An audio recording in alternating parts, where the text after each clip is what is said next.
पाऊस, चहा आणि गरमागरम कांदा भजी मिळाले तर मग आणखी काय हवं. आज आपण बघणार आहोत कांदा भजीची रेसिपी. एकदम कुरकुरीत कांदा भजी कशी बनवायची ते मी तुम्हाला आज दाखवणार आहे. तर इथं आपण पहिल्यांदा कांदा कट करून घेऊयात. इथं मी पहिल्यांदा सगळ्या कांद्याची छिलके काढलेली आहेत आणि नंतर मी त्यांना स्लाइस करून घेते.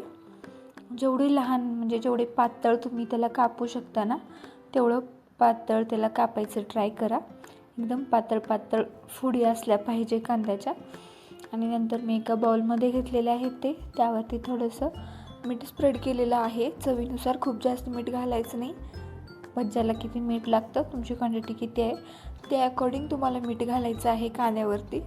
आणि मीठ घालून तुम्ही बघू शकता की मी कांद्याला कसं मॅश करून घेते. म्हणजे ज्या कांद्याच्या पाकळ्या असतात ना त्या पूर्ण खुल्या झाल्या पाहिजे, म्हणून मी इथं असं कांद्याला मॅश करत आहे. तुम्ही पण कांद्याला सगळं मॅश करून घ्या. होता होईल तेवढं त्याच्या सगळ्या पाकळ्या खुल्या झाल्या पाहिजेत. आणि त्यानंतर मी हळद पण टाकलेली आहे आणि लाल तिखट पण टाकलेलं आहे इथं. तेही मी मिक्स करून घेते, कारण आपण पाणी घालणार नाही आहेत सध्या तरी, म्हणून आपण पहिल्याच सगळं मिक्स करून घेतो व्यवस्थित. इथं मी 2 चम्मच बेसनचं पीठ टाकलेलं आहे. तुम्ही अशा प्रकारे पीठ टाका की जेणेकरून कांद्यापेक्षा खूप जास्त पीठ होणार नाही आणि आपल्याला त्या पिठाला ओलं करण्यासाठी पाणी घालायची गरज मध्ये पडणार नाही. तेवढंच पीठ घाला याच्यामध्ये, कारण आपण जेव्हा पाणी घालून पीठ ओलं करणार ना, म्हणजे त्याची कन्सिस्टन्सी भजी टाकण्यासाठी बनवणार, त्यासाठी जर पाणी आपण ॲड केलं याच्यामध्ये तर काय होणार की भजी जास्ती कुरकुरीत बनणार नाहीत. कारण पाणी आलं म्हणजे मॉइश्चर आलंच, तर जेवढं होता येईल तेवढं पाणी घालायचं नाही. तर इथं मी बघू शकता तुम्ही कोरडी कन्सिस्टन्सी झालेली आहे याची. अजून ही भजी म्हणजे टाकण्यासाठी रेडी झालेलं पीठ नाही आहे.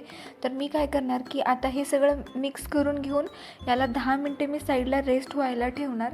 म्हणजे काय होईल की कांद्याचं जे पाणी आहे ना ते सुटेल आणि पीठ सगळं ओलं होईल. तर तुम्हाला मी दाखवते 10 मिनटाच्या नंतर हे पीठ कसं झालेलं आहे. तुम्ही बघा इथं क्लिअर की म्हणजे आता हे पीठ आहे ना ते ओलं झालेलं आहे. आता याच्यामध्ये खूप कमी म्हणजे खूपच कमी कोरडं पीठ आहे. तर त्यासाठी आपण काय करू, पहिल्यांदा तर आपण याच्यामध्ये सोडा टाकून घेऊ, कारण आपल्याला यामध्ये 2 चम्मच पाणी घालावं लागणार आहे, कारण हे अजूनही थोडंसं कोरडं आहे. तर जर समजा तुम्ही 2 चम्मचही याच्यामध्ये पाणी घातलेलं नाही तर तुम्हाला यामध्ये तुम्हाला याच्यामध्ये सोडा घालायची गरज नाही आहे. ठीक आहे, आपण इथं 2 चम्मच पाणी घातलेलं आहे त्यामुळे सोडा घालावं लागणार आहे आपल्याला. आणि हे सगळं मी एकत्र कालवून घेते नीट. तुम्ही बघा, आपल्याला पिठाला खूप पातळ करायचं नाही. 2 चम्मच म्हणजे मी मोजून 2 चम्मच पाणी घातलेलं आहे इथं. आणि त्यानंतर आपण गॅस चालू करून घेऊ.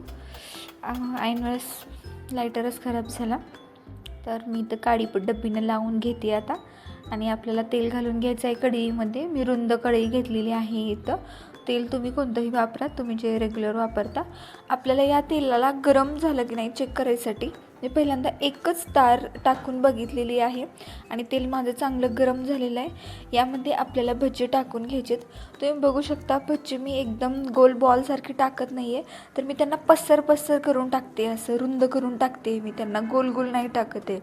कारण पसर करून टाकल्यानंतर त्याचा सरफेस एरिया थोडासा वाढेल आणि ते लवकर भाजतील आणि ते जास्त कुरकुरीत होतील. तुम्ही जर गोल बॉलसारखे टाकले ना ते मधल्या भागात जाड राहणार ना त्याचं पीठ, तर त्यामुळं ते थोडेसे धब्बे झाल्यासारखे बनतील आणि जास्त कुरकुरीत होणार नाहीत. तर याला आपल्याला खूप हाय फ्लेम करायची नाही आहे. भजी टाकताना हाय फ्लेम करायची आणि पुन्हा भजी भाजत असताना आपल्याला मीडियम फ्लेम करून त्याला भाजून घ्यायचे आहेत. चांगला लाल कलर येईपर्यंत, खूप पिवळेही असे ठेवायचे नाही आहेत आपल्याला. त्याला थोडा लालसर सोनेरी कलर येईपर्यंत भाजायचे. तुम्हाला मी इथं दाखवते म्हणजे मी कसा कलर येईपर्यंत त्यांना भाजून घेतलेला आहे, तुम्ही बघा. आणि त्याचप्रकारे मी दुसरा घणा पण टाकलेला आहे आणि ते पण मी भाजून घेतलेले आहेत. आमच्यात यांना खूप लाल कलर असलेली भजी जास्त आवडतात, मग त्यांच्यासाठी मी थोडेसे लाल काढून घेतलेले आहेत. तर तुम्ही पण ही रेसिपी ट्राय करून